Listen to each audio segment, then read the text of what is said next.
من الشیطان الرجیم بسم اللہ الرحمن الرحیم قال حضرت موسیٰ علیہ السلام نے فرمایا یا ہارون، اے ہارون، ما منعک، کس چیز نے آپ کو روکا تھا، اذ رأیتہم، جب آپ نے ان کو دیکھا، ضلوا، کہ وہ گمراہ ہو گئے، اللہ تتبعنی، کہ تو نے میری پیروی کیوں نہ کی، افعصیت امری، کیا آپ نے میرے حکم کی نافرمانی کی؟ قال، حضرت ہارون علیہ السلام نے فرمایا یبن ام، اے میری ماں کے بیٹے،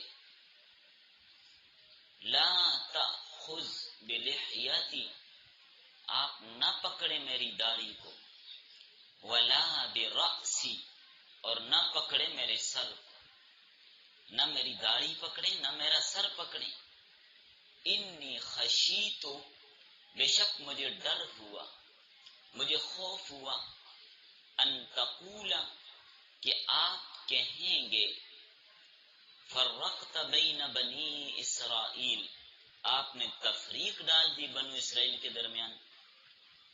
اگر میں ان لوگوں کے ساتھ جہاد کرتا، سختی کرتا، تو آپ واپس آتے تو آپ کہتے کہ آپ نے تفریق ڈال دی، یا میں الگ الگ کر دیتا کہ جو بچڑے کی پوجا کر رہے ہیں، جو مشرک بن گئے، مرتد ہو گئے، وہ الگ ہو جائیں، ہم الگ رہیں گے، وہ الگ رہیں، تو ہم الگ الگ کر دیتے، پھر آپ آتے تو آپ کا ڈر تھا کہ آپ کہتے تو نے بنی اسرائیل میں تفریق کیوں کر دی، الگ الگ کیوں کر دیا، میں تو اس لیے الگ نہیں کیا یا آپ کی طرف نہیں آیا۔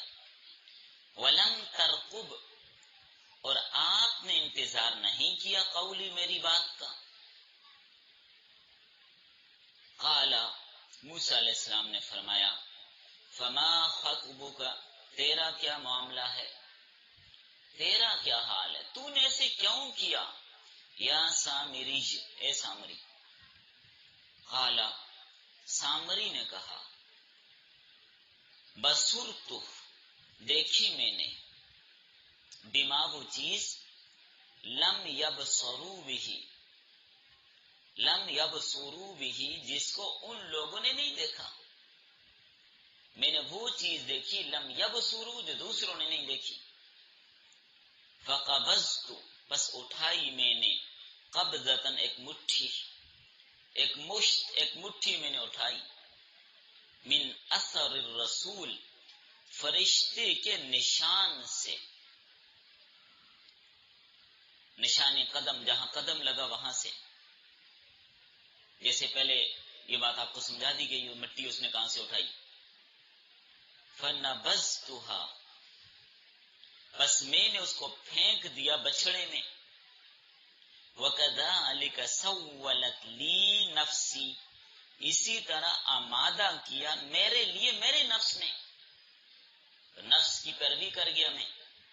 قال، موسیٰ علیہ السلام نے فرمایا فَاذْهَبْ، چلا جا، فَإِنَّ لَكَ، پس تیرے لیے ہے، فی الحیات، زندگی میں، ان تقول، یہ کہ تو کہے گا لا مساس، نہ چھوؤ، وَإِنَّ لَكَ، اور بے شک تیرے لیے، موعداً، ایک وعدے کا وقت ہے، لن تخلفہ، ہرگز تیرے ساتھ خلاف ورزی نہیں کی جائے گی۔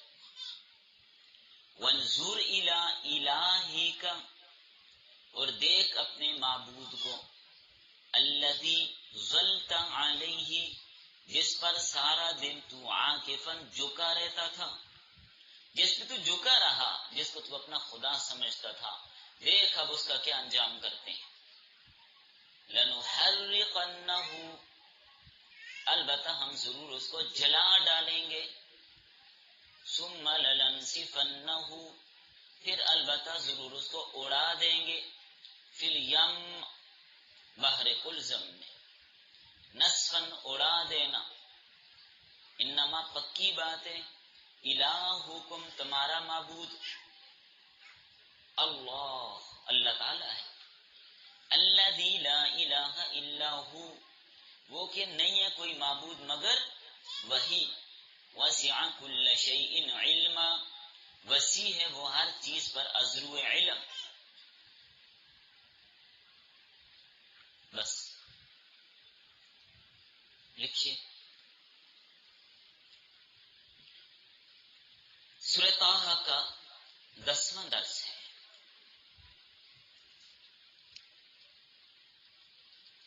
درس نمبر 10. آج کے سبق کا عنوان حضرت موسیٰ علیہ السلام کی طور سے واپسی پہ حضرت ہارون علیہ السلام سے اور سامری سے باز پرس.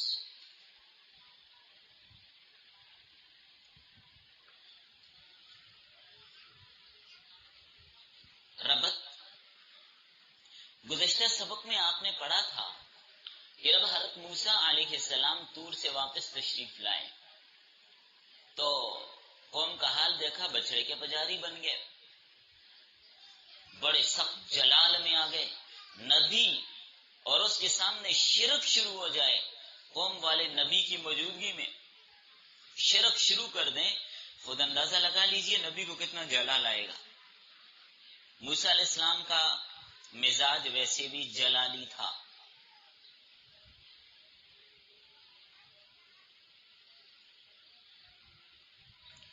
جب حضرت موسیٰ تشریف لائے، قوم والوں سے پوچھا یہ کیا کام شروع کر دیا بھئی آپ لوگوں نے؟ کیوں تم نے بچڑے کی پوجا کی؟ کیا دن زیادہ ہو گئے تھے؟ کیا وجہ ہو گئی تھی کہ اللہ نے تمہارے ساتھ وعدے میں کوئی خلاف ورزی؟ کیوں بچڑے کو تم نے معبود بنایا؟ تو انہوں نے سامری پہ ساری بات ڈال دی کہ اس نے زیور کو ڈھالا اور بچڑا بنا دیا اور اس کی پوجا پہ لگا دیا. اب ادھر سے جب فارغ ہوئے، چونکہ یہاں پر توحید میں خلل نظر آ رہا تھا، اب حضرت ہارون پہ نظر پڑی. سورہ اعراف میں آپ لوگ پڑھ رہے ہیں وَأَلْقَى الْأَلْوَاحَ وَأَخَذَ بِرَأْسِ أَخِيهِ يَجُرُّهُ إِلَيْهِ. موسیٰ علیہ السلام نے تختیوں کو ڈالا اور اپنے بھائی کو پکڑ لیا، بھائی کا سر پکڑا، کھینچا اپنی طرف. يَجُرُّهُ إِلَيْهِ، سر پہ بال ہوتے ہیں نا، تو بال پکڑ کے اپنی طرف کھینچا. یاد رکھیے القا کا معنی پھینکنا بھی آتا ہے، القا کا معنی پھینکنا بھی آتا ہے، لیکن توجہ کیجئے یہاں پر یہ معنی مت لیجئے کہ موسیٰ علیہ السلام نے تورات کو پھینک دیا تھا معاذ اللہ، یہ مطلب نہیں ہے. مطلب کیا ہوگا؟ مطلب یہ ہے القا بمعنی ڈالنا. جب کوئی ایسی ترتیب ہو جائے کہ بندے کو غصہ آ جائے تو اس کے ہاتھ میں جو چیز ہوتی ہے اس کو سمجھ نہیں آتی، جلدی جلدی اس کو رکھ دیتا ہے. تو موسیٰ علیہ السلام نے جلدی جلدی ان تختیوں کو رکھا اور ہارون علیہ السلام کی طرف ہوئے، چلو ذرا ان کے ساتھ دو بات کر لیں. انہوں نے کیوں نہیں روکے ان لوگوں کو؟ تو ہارون علیہ السلام نے بال رکھے ہوئے تھے، زلفیں رکھی ہوئی تھی، داڑھی بھی تھی. داڑھی رکھنا سارے انبیاء کی سنت ہے. پکڑا انہیں سر سے بھی اور داڑھی سے بھی، ایک ہاتھ سے سر کے بال پکڑے، ایک سے داڑھی کے بال پکڑے، کھینچا اپنی طرف. حضرت ہارون بیچارے بڑے نرم مزاج آدمی تھے. یہ اللہ کا نظام ہے، ایک ہی ماں باپ کی اولاد ہوتے، کوئی سخت مزاج کوئی نرم مزاج، کوئی کس قسم کا ہوتا ہے کوئی کس قسم کا. یہ اللہ کا ایک نظام ہے. کوئی بہت زیادہ ذہین اور لائق ہوتا ہے، کوئی غبی ہوتا ہے، کوئی کس نوعیت کا کوئی کس نوعیت کا. یہ بڑے اتفاق کی بات ہے.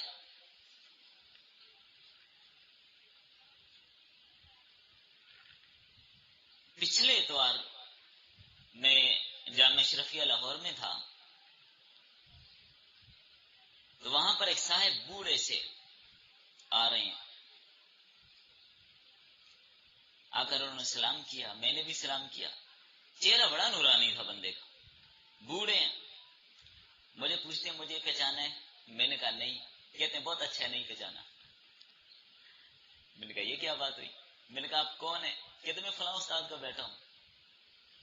میں نے کہا اچھا. پھر وہ نام وغیرہ پوچھا. یعنی میں دیکھ ہی رہا تھا کہ اتنی بڑی شخصیت تھے اور ایک بیٹا ان کا اس مزاج کا ہے. ہمارے ایک اور شیخ تھے، ان کے ایک بیٹے کی کیفیت بھی یہی ہے. باقی اپنے وقت کے بڑے بڑے اس وقت کوئی مفسر ہے، کوئی محدث ہے.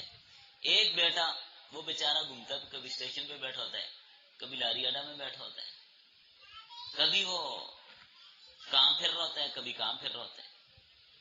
یہ ایک ہی ماں باپ کی اولاد ہوتی ہے. آگے اللہ تعالیٰ ان کو کسی کو فہم و فراست اور عقل و فراست زیادہ دے دیتے ہیں، کسی کو کم دے دیتے ہیں. کوئی کس لائن پہ چلا جاتا ہے، کوئی مجذوب بن جاتا ہے، پتہ ہی نہیں ہوتا اس کا، مجذوب ہو جاتا ہے. تو یہ اللہ کا نظام. تو موسیٰ علیہ السلام نے یہ سمجھا تھا کہ ہارون علیہ السلام نے لوگوں کو سمجھایا نہیں، دعوت نہیں دی، منع نہیں کیا. تو اس لیے فرمایا کیا تو نے میری بات کی نافرمانی کی ہے؟ پوری تبلیغ نہیں کی آپ نے. انہوں نے سمجھا چونکہ نرم مزاج تھے، میری بات پہ اچھی طرح انہوں نے عمل نہیں کیا، ان لوگوں کی نگرانی نہیں کی آپ نے. اور دوسری تفسیر یہ بھی ہے کہ تم میرے پیچھے کیوں نہیں آئے. آیت کو سمجھیے، دو باتیں آیت میں. بعض اوقات ایک لفظ کے کئی معنی نکل آتے ہیں.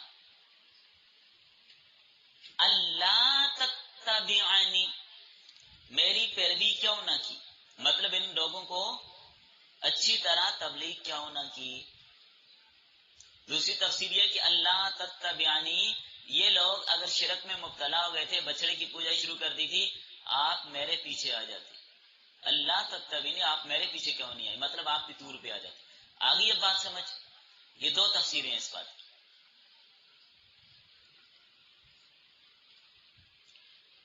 تو ہارون علیہ السلام نے بڑی نرمی سے آگے سے کہا، اے میری ماں کے بیٹے، میری داڑھی نہ پکڑیے، میرا سر نہ پکڑیے. میں نے نصیحت میں کوئی کسر نہیں چھوڑی. امر بالمعروف اور نہی عن المنکر ان کو کرتا رہا، ذرہ برابر میں نے کوتاہی اور سستی نہیں کی. لیکن انہوں نے مجھے کمزور اور ضعیف سمجھا، قریب تھا کہ مجھے بھی قتل کر دیتے. ان القوم استضعفونی وکادوا یقتلوننی، ان لوگوں نے مجھے ضعیف سمجھا، کمزور سمجھا، قریب تھا کہ مجھے قتل کر دیتے. سورہ اعراف میں یہ بات آپ لوگ پڑھائے. لہذا آپ میری داڑھی بھی نہ پکڑیے، لا تأخذ بلحیتی ولا برأسی، نہ میری داڑھی پکڑیے نہ میرا سر پکڑیے. انی خشیت، بے شک مجھے خوف ہوا، ان تقول، کہ آپ کہیں گے فرقت بین بنی اسرائیل، اس نے بنی اسرائیل کے درمیان تفریق ڈال دیا، یہ لوگ تو مجھے قتل کرنے لگے تھے. یہاں پر ایک نقطہ سمجھیے. نقطہ یہ ہے، آپ سورہ اعراف آپ لوگ پڑھائے، اس میں آپ نے یہ پڑھا کہ موسیٰ علیہ السلام نے وَأَلْقَى الْأَلْوَاحَ وَأَخَذَ بِرَأْسِ أَخِيهِ، تختیوں کو رکھا اور اپنے بھائی کا سر پکڑا. داڑھی کا ذکر جب پکڑنے کی باری آئی تو داڑھی کے پکڑنے کا ذکر نہیں کیا کہ حضرت ہارون علیہ السلام کی داڑھی بھی پکڑی. لیکن جب چھوڑنے کی باری آئی تو پھر وہاں پر داڑھی کا ذکر ہے کہ ہارون علیہ السلام کہہ رہے ہیں کہ اے میری ماں کے بیٹے، میرا سر اور داڑھی نہ پکڑ. تو اللہ تعالیٰ یہ بتانا چاہتے ہیں وَأَخَذَ بِرَأْسِ أَخِيهِ يَجُرُّهُ إِلَيْهِ، بھائی کا سر پکڑ کے اپنی طرف کھینچا. داڑھی کا ذکر نہیں کیا کہ داڑھی بھی پکڑ کے کھینچی. لیکن ہارون علیہ السلام آگے سے کہہ رہے ہیں کہ میرا سر اور داڑھی نہ پکڑی. معلوم ہے داڑھی پکڑی ہے، لیکن اللہ نے اس کے پکڑنے کا ذکر نہیں کیا، اس لیے کہ داڑھی کی عظمت اور داڑھی کا تقدس اور داڑھی کی شان یہ ہے کہ اللہ تعالیٰ نے اس کی بے ادبی کو برداشت نہیں کیا. جب پکڑنے کی باری آئی تو اس کے پکڑنے کا ذکر نہیں کیا، اس لیے کہ داڑھی کے پکڑنے کا ذکر کرتے تو یہ داڑھی کی بے ادبی تھی. داڑھی کی اتنی عظمت اور شان ہے کہ پکڑنے کی باری آئی تو اس کا ذکر نہیں کیا، چھڑوانے کی باری میں اس کا ذکر کیا، بس۔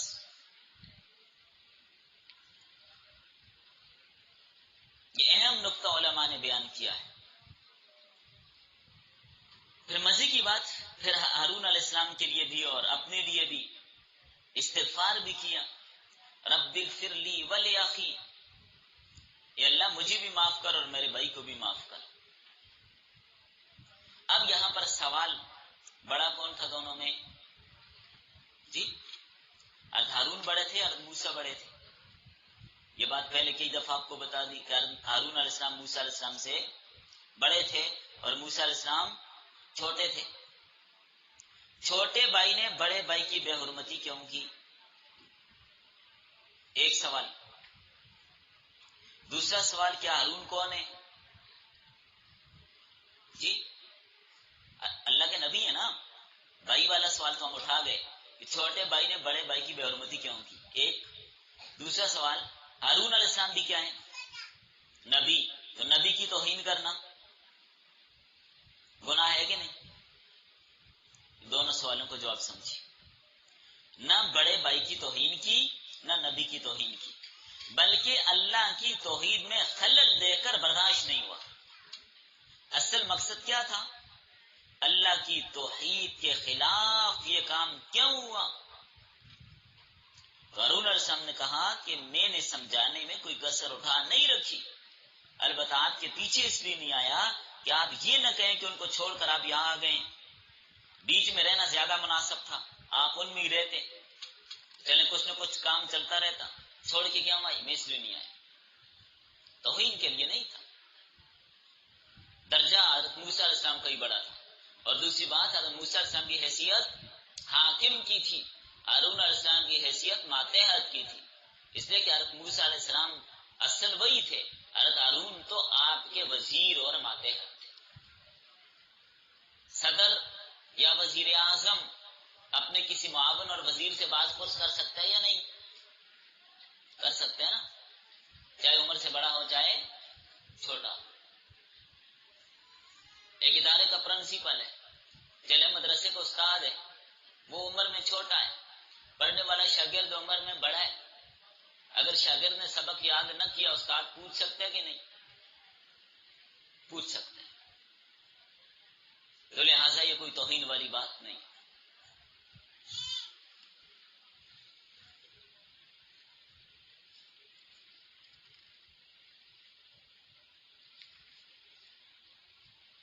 تو حضرت ہارون علیہ السلام نے بڑی نرمی کے ساتھ اپنا بے قصور ہونا ثابت کیا۔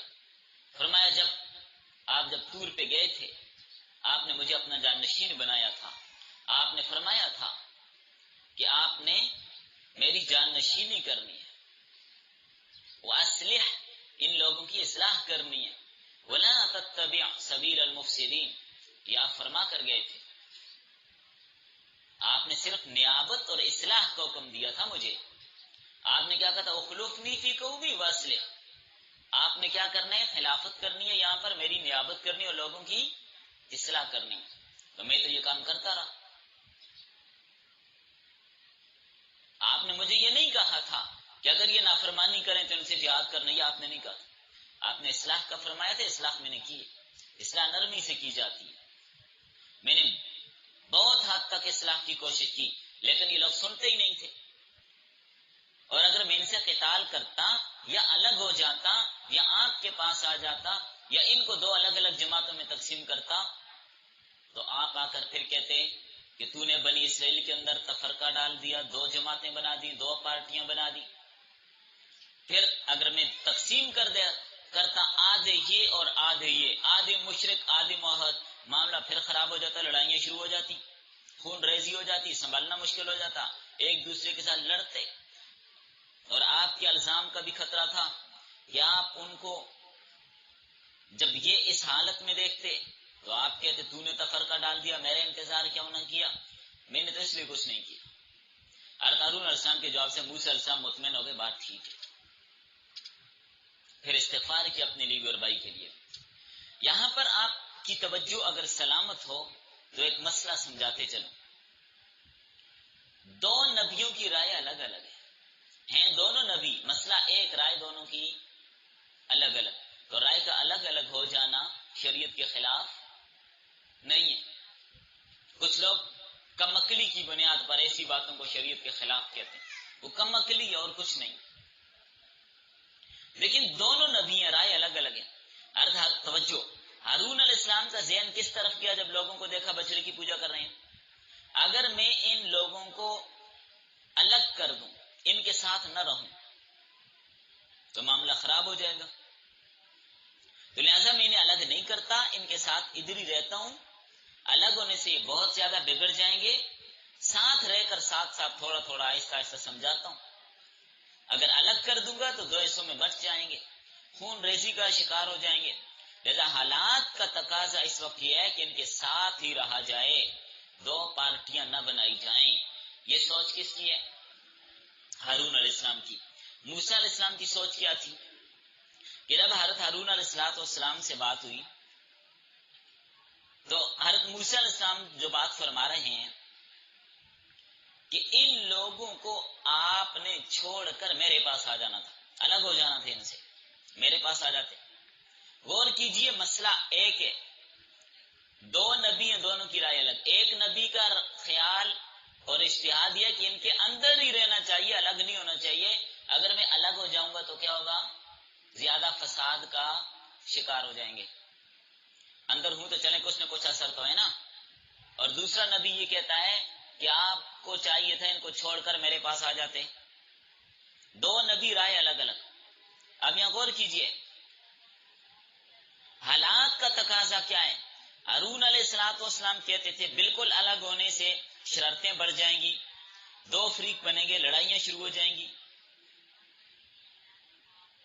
اور موسیٰ علیہ السلام چاہتے تھے میرے پاس آ جاتے، الگ الگ کر دیتے۔ تو مسئلہ سمجھ آیا، اہل حق کا جو اختلاف ہوتا ہے وہ اسی نوعیت کا ہوتا ہے، نیت دونوں کی کیا ہے؟ صحیح، دونوں کی نیت کیا ہے؟ صحیح، بالکل درست نیت۔ اب ایک بندہ ایک جگہ پہ درخت لگاتا ہے، لوگ آئیں گے سائے میں بیٹھیں گے، نیت کیا ہے اس کی؟ اچھی ہے۔ دوسرا اس کو کاٹ دیتا ہے، بھائی آنے والے کو ٹکر لگے گی، راستے میں رکاوٹ بن رہا ہے، نیت دونوں کی کیا ہے؟ صحیح۔ تو حضرات محدثین اور فقہاء کا کسی مسئلے میں اختلاف ہوتا ہے وہ ایسا ہی ہوتا ہے، ان پہ الزام مت لگائیے۔ ایک بات کے دو مطلب بن سکتے ہیں، تو ایک نے ایک مطلب لے لیا، دوسرے نے دوسرا مطلب لے لیا، بھائی امت کے لیے آسانی ہے، پریشان ہونے کی کیا ضرورت ہے؟ اب اوابین کی نماز لے لیجئے رکعتوں کی تعداد میں، اس طرح مغرب کے بعد کی نماز آپ لے لیجئے، جو مغرب کے بعد سنتیں پڑھنی ہے اور اس کے بعد نفل پڑھنے ہیں، 6 پڑھنے ہیں یا 4 پڑھنے ہیں، تو بعض نے کہا 2 سنتوں سمیت 6 ہیں، بعض نے کہا الگ سے 6 ہیں، بھائی دونوں پر عمل کر سکتے ہیں، سنتوں کے بعد 4 رکعتیں اور پڑھ لیں، بس ثواب پورا مل گیا۔ اس طرح نبی صلی اللہ علیہ وسلم نے فرمایا عصر کی نماز نہیں پڑھنی مگر خیبر میں، بعض حضرات نے یہ سمجھا کہ راستے میں بھی نہیں پڑھنی، خیبر پہنچ کے پڑھنی ہے، بعض صحابہ نے یہ سمجھا مطلب یہ کہ یہاں سے فوراً نکلو، راستے میں چاہے تو پڑھ لو، کچھ نے راستے میں پڑھ لی، کچھ نے جا کے خیبر میں پڑھی، اللہ کے نبی کو پتہ چلا، آپ نے دونوں کی تصحیح کی، دونوں نے ٹھیک کیا۔ تو یہ حضرات ائمہ کا آپس میں اختلاف، ایک حدیث سے 2 باتیں نکل سکتی ہیں، ایک یہ حدیث ایک وہ حدیث، ایک نے اس پر عمل کیا ایک نے اس پر عمل کیا، کسی فقیہ کو الزام دینے کی اجازت نہیں، چاروں کے چاروں ائمہ کیا ہیں؟ برحق، ہر ایک کا طریقہ صحیح ہے، جس پہ چلو گے کامیاب ہو جاؤ گے، بس پریشان ہونے کی ضرورت، امت کے لیے آسانی ہے، ایک ہی منزل کے 4 راستے ہیں، آپ اس راستے سے جائیں، اس سے جائیں، اس سے جائیں، مقصد ایک ہی جگہ۔ حضرت معاویہ اپنی جگہ ٹھیک رائے رکھتے تھے، حضرت علی اپنی جگہ ٹھیک رائے رکھتے تھے، کسی کو اس کی اجازت نہیں کہ حضرت علی کے خلاف بولے، یا کسی کو اس کی اجازت نہیں کہ حضرت معاویہ کے خلاف بولے، جو حضرت معاویہ کے خلاف بولے گا وہ بھی گمراہ ہے، جو علی کے خلاف بولے گا وہ بھی گمراہ ہے۔ اپنا اپنا اجتہاد تھا، حضرت علی چاہتے تھے نہیں ابھی قاتلین عثمان سے بدلہ لیں گے، حالات خراب ہیں، ابھی نہیں لیتے، حضرت معاویہ چاہتے تھے ابھی لیا جائے، حضرت عائشہ چاہتی تھی ابھی بدلہ لیا جائے، ان باغیوں کو ڈھیل نہیں دینی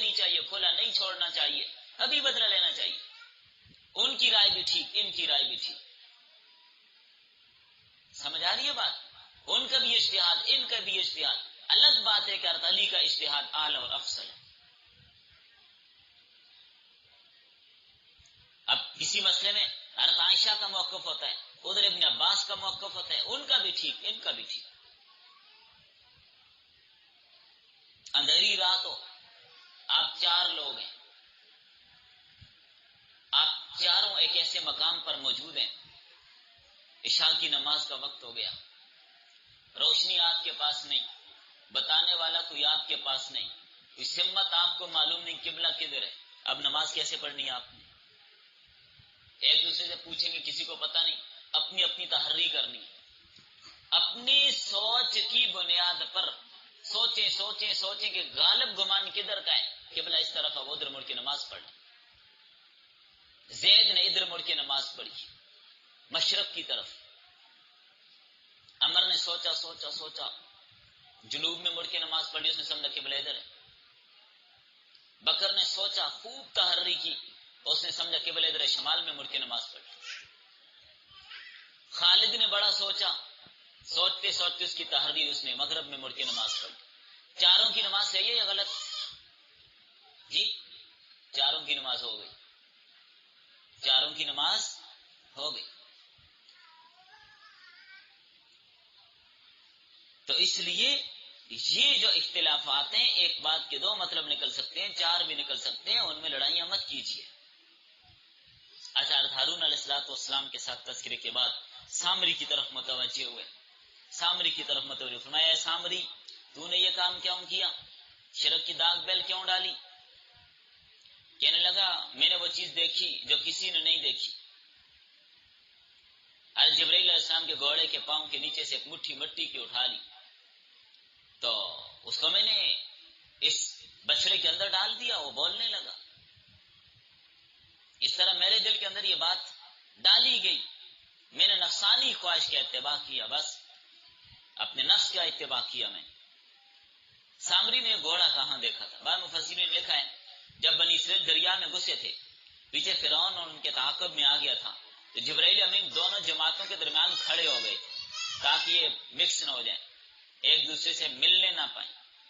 جبرائیل اس وقت گھوڑے پر تھے, سامری نے کسی قرینہ سے سمجھ لیا کہ یہ جبرائیلی ہیں, تو ان کے پاؤں کے نیچے سے یا ان کے گھوڑے کے پاؤں کے نیچے سے مٹی اٹھا لی, اور یہ سمجھا کہ اس کے اندر حیات کا مادہ موجود ہے, اس لیے کہ وہ مٹی جہاں پر پڑتی تھی یا جہاں پر ان کا پاؤں لگتا تھا تو وہ جگہ سبز ہو جاتی تھی. بعد میں اس نے یہ بچڑا بنایا اور ایک مشت خاک اس کے اندر ڈال دی, اس سے آوازیں آنے لگی. اس کی تشریح پہلے ہم کر چکے ہیں کہ آوازیں کیسے آتی تھی. ایک وجہ اس کی آپ کو یہ بھی بتائی تھی, مٹی اس میں ڈالی تھی. حضرت موسیٰ علیہ السلام نے فرمایا, اچھا اب تیری سزا یہ ہے سامری, دور ہو جا, ہم سے دور ہو جا, نکل جا. تیرے قتل کا حکم تو ہم نہیں نازل کرتے, تیرے قتل کا حکم تو اللہ نے نازل نہیں کیا, تو ہم بھی جاری نہیں کرتے, اس لیے کہ دنیا میں تجھے عبرتناک سزا دینی مقصود ہے. جن کو قتل کیا بس قتل ہو گئے, مر گئے, ختم. باقی جن لوگوں نے بچڑے کی عبادت کی تھی ان سب کے سب کو کیا کر دیا تھا؟ قتل کر دیا تھا سب کو. جنہوں نے عبادت نہیں کی تھی انہوں نے ان کو مارا, سامری کے قتل کو حکم نہیں تھا. اس کے لیے فرمایا وہ یہ کہتا رہے گا لا مساس, مجھے کوئی بھی ہاتھ نہ لگائے, کوئی ٹچ نہ کرے مجھے. جس کو دیکھے گا یہی کہے گا لا مساس, میرے قریب نہ آنا.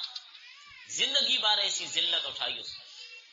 اب اگر کوئی سامری کو چھوتا تھا دونوں کو بخار ہو جاتا تھا, اگلے دن اسی ٹائم پہ جا کے اترتا تھا, 24 گھنٹوں بعد. سخت تکلیف ہوتی تھی. سامری بھاگتا تھا لوگوں سے, جب کسی کو دیکھ لا مساس, مجھے نہیں چھونا, میرے قریب نہ آنا. اب دنیا میں اس طرح اختلاط اس کا ختم ہو گیا, اٹھنا بیٹھنا ختم, بیوی بچے پاس نہیں آتے تھے. یہ اس کی سخت سزا تھی.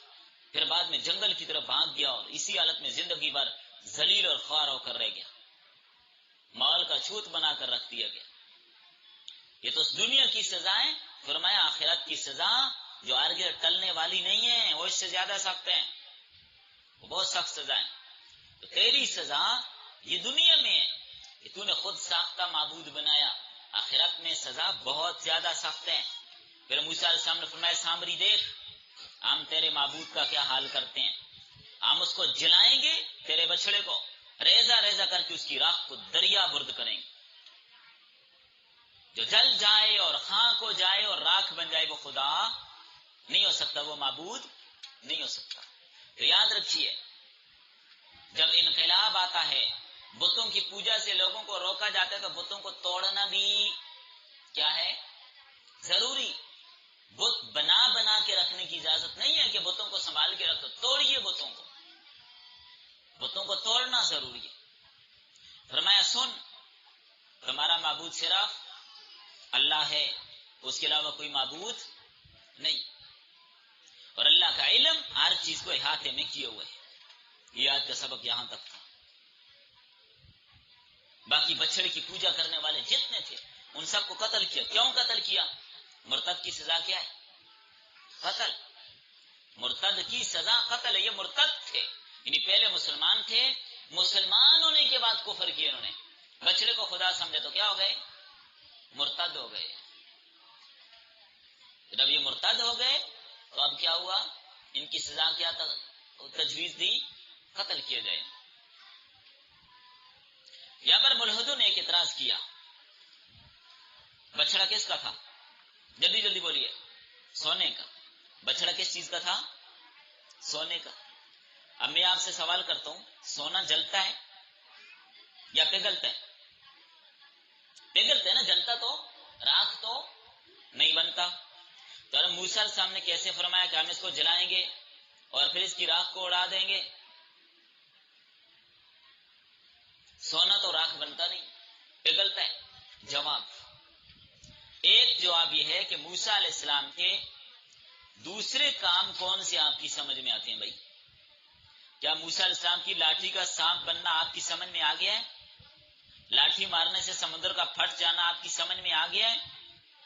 آگ گریبان میں ڈال کر نکالتے ہیں تو سورج کی طرح چمکنا آپ کو سمجھ میں آ گیا ہے؟ کہ سونے کا جلنا آپ کو سمجھ آ جاتا؟ جس طرح دوسرے سارے معجزات ہیں یہ بھی معجزہ ہے۔ ایک جواب تو یہ ہے کہ حضرت موسیٰ علیہ السلام کا معجزہ ہے کہ وہ سونے کا بچھڑا جل کے راکھ ہو جائے۔ سمجھ آ گئی بات؟ نمبر 2، دوسرا جواب،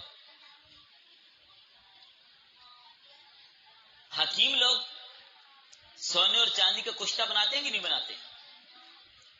تو کشتہ کیسے بنتے ہیں؟ چاندی کو راکھ بنا کر استعمال کرتے ہیں، سونے کو راکھ بنا کے استعمال کرتے ہیں۔ تو جب تمہارے کیمیا گر، تمہارے حکیم کشتے بنانے والے سونے اور چاندی کا کشتہ بنا کر اس کو راکھ بنا دیتے ہیں، تو کیا ایک خدا کا پیغمبر وہ سونے کے بچڑے کو راکھ نہیں بنا سکتا؟ اس میں کون سی تعجب کی بات ہے؟ تو لہٰذا اس اعتراض کی کوئی حقیقت نہیں ہے۔ بس